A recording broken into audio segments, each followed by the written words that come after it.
Hello everyone. Welcome to our exciting session. Today we're going to learn about how to write what people say. The title of our presentation is Let's Learn How to Write What People Say. We'll explore the basics of using quotation marks with dialogue and understand how to properly write conversations in writing. We'll keep it simple and fun, so by the end, you'll feel confident in using quotation marks correctly. Let's get started and have a great time learning together. When we write exactly what someone says, it's called a direct quotation.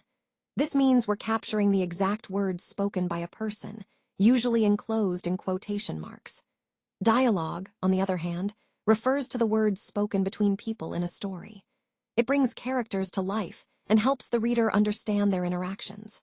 Understanding how to use dialogue effectively is key in storytelling and writing. It connects the characters and advances the plot, making the story more engaging. So, when we think about dialogue, we're really talking about the spoken words that help us see and hear the characters in action. Recognizing these elements helps us become better writers and more attentive readers. All right, let's talk about what makes these pairs so interesting. When you see ending and SDRTNG, it's not just about separate moments, it's about how they connect, how one leads into the other. These pairs are always linked, and that's a key point. They always come in pairs. It's almost like they're two sides of the same coin, each one shaping the other.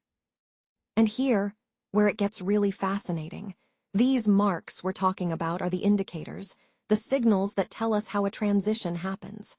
It's like a cue for a new beginning, a sign that something is about to change. Throughout this presentation, you'll see how understanding these pairs helps us see patterns, predict outcomes, and really grasp the flow of the entire process. So, keep in mind, these pairs are essential because they reveal the rhythm and structure behind what might seem like just separate moments. They're the building blocks of continuity and change. Shannon asked, "Do you want to start a club?" This simple question actually opens up a lot of possibilities. It's about encouraging initiative and teamwork. When Shannon asks this, it's an invitation to get involved and take ownership of something meaningful. Starting a club can be a great way to bring people together around a common interest or goal. And it's also an excellent opportunity to develop leadership skills and organizational abilities.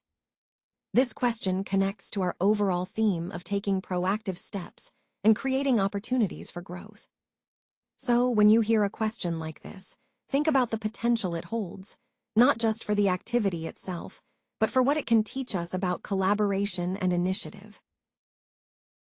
Jeremy said, "It looks like a great day." What he's emphasizing here is the importance of observing and expressing positivity about our environment. Notice how he uses the phrase, "it looks like," which shows he's making an observation based on what he sees. This simple statement highlights how our words can reflect our mindset and attitude towards the day ahead. When we share positive observations like this, it can influence our mood and the mood of those around us. This connects to our overall theme of communication and perception, how what we say shapes our experience. So when Jeremy says, "It looks like a great day," he's not just commenting on the weather, he's also setting a positive tone. Remember, using such affirming language can help foster a more optimistic environment for everyone. Let's take a closer look at the example provided. Notice how Sarah exclaims, "I can't believe we won." The key here is understanding how the punctuation is placed inside the quotation marks, which is a common rule in English punctuation. This example highlights the importance of punctuation placement within quotes to maintain clarity and correctness. Now, moving on to the rule itself. Rule 3, punctuation inside. This means that any punctuation like commas or periods that are part of the quoted material should be placed inside the quotation marks. It's a standard convention that helps keep our writing neat and consistent. By following this rule, we ensure our sentences are clear and properly formatted, which is essential in professional and formal writing. Remember, the most important concept here is that all punctuation that belongs to the quoted material stays within the quotation marks. This connects directly to the overall theme of proper punctuation and effective communication, which is crucial in making our writing both accurate and easy to understand. So, whenever you're quoting someone or including dialogue, keep this rule in mind to avoid common mistakes and improve your writing skills. It sounds like fun. Dev agreed, but it needs a name. This little exchange highlights an important point about creativity and collaboration. When we're working on new ideas or projects, it's not just about the activity itself. It's also about giving it a clear identity. A name helps us communicate the concept to others, build excitement, and even inspire more ideas. In a way, naming is a crucial step in turning an abstract idea into something tangible and memorable. So, while the activity might be engaging, without a name, it might lack the recognition or clarity needed to really take off. This connects to our overall theme of how effective communication and clear branding are essential in any successful project. Remember, even a simple name can make a big difference in how people perceive and engage with what we're creating. I have an idea, Anna announced. How about Green Warriors?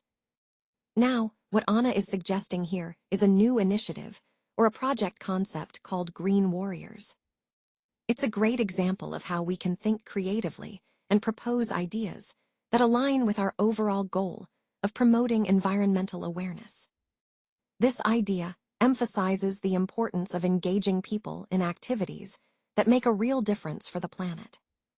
By calling it Green Warriors, it also adds a sense of empowerment and teamwork, which is crucial for motivating participation.